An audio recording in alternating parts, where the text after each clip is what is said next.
श्रीमद् कुंज विहारे नमः। श्री स्वामी हरिदास विजय तीर्थराम।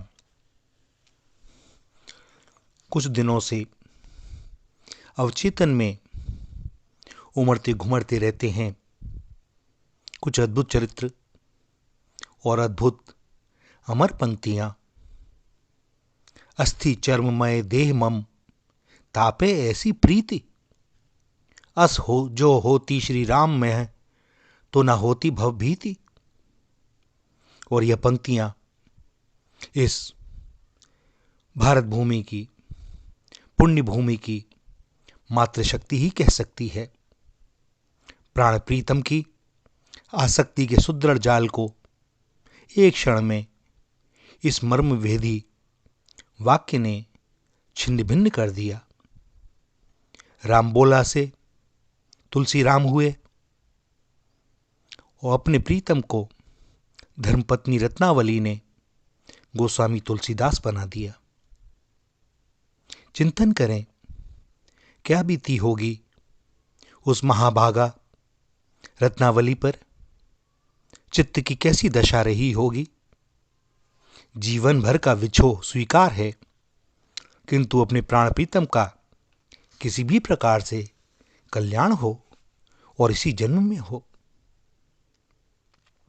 चिंतामणि एक गणिका जो बिल्व मंगल की ऐसी ही देहासक्ति देख उनसे अनन्य प्रेम होने पर भी उनके कल्याण के लिए उन्हें ठुकरा देती है, और बिल्व मंगल की ऐसी दशा कि चिंतामणि द्वारा तिरस्कृत होने के बावजूद भी उन्हें रूपवती स्त्री देहों में अपनी चिंतामणि ही दिखाई देती थी।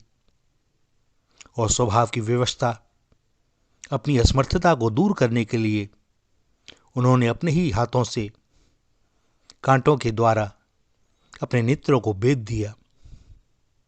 आंख वाले से सूर हो गए, और जब जगत का सौंदर्य दिखना बंद हो जाता है तो फिर वे ही दिखते हैं।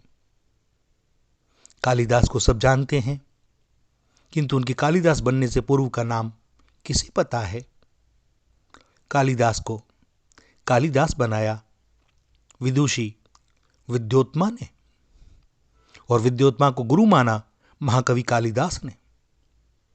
महाकाल की आराधना से ज्ञान प्राप्ति के बाद एक बार पुनः वापस गए कल्याणी विद्योत्मा को नमन करने। स्मृति हो उठती है सिद्धार्थ की, यशोधरा की और विष्णु प्रिया जी की। त्याग तपस्या की मूर्त रूप यह देवियां चिर सौभाग्यवती। भोगों में यदि सुख होता तो हम मनुष्यों को सब काल में सुख मिलता और उस सुख में उत्तरोत्तर वृद्धि होती, किंतु बालपन का सुख यौवन में नहीं और यौवन का वृद्धावस्था में। वृद्धावस्था में शिथिल इंद्रियां अब क्या भोगें। भोगा न भुक्ता वयमेव भुक्ता, तपो न तप्तम वयमेव तप्ता, कालो न यातो वयमेव याता, तृष्णा न जीर्णा वयमेव जीर्णा।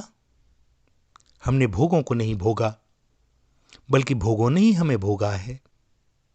हमने तप नहीं किया, बल्कि हम स्वयं ही तप्त हो गए हैं। काल अर्थात समय कहीं गया नहीं है, हम ही काल कवलित होते हैं।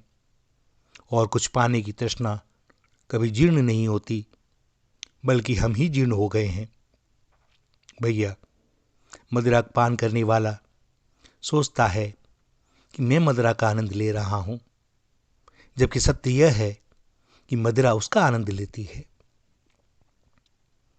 धर्मपत्नी वही जो पति को कल्याण के मार्ग पर ले चले, और धर्मपति वही जो अपनी पत्नी को अपने साथ कल्याण के मार्ग पर ले चले।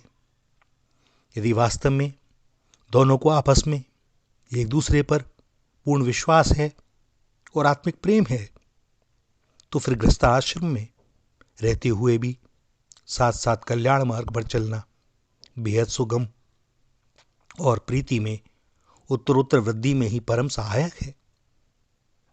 तो चलें दोनों दंपत्ति युगल रसराज श्री प्रियालाल की ओर हाथों में हाथ लिए। लो आ गए हम दोनों, दोनों नहीं एक ही नदी आ गई अपने सागर से मिलने। और यदि लाख प्रयास के बाद भी रसराज के पास साथ चलना संभव ना हो तो चलो अकेले ही, क्योंकि यही जन्म है उन्हें पाने को। यदि तोड़ डाक सुने केउ ना आशे तो भी एकला चलो रे, एकला चलो एकला चलो एकला चलो रे। यदि तुम्हारी पुकार सुनकर कोई नहीं आता तो अकेले चलो अकेले चलो अकेले चलो अकेले चलो। श्री राधा श्री राधा श्री राधा।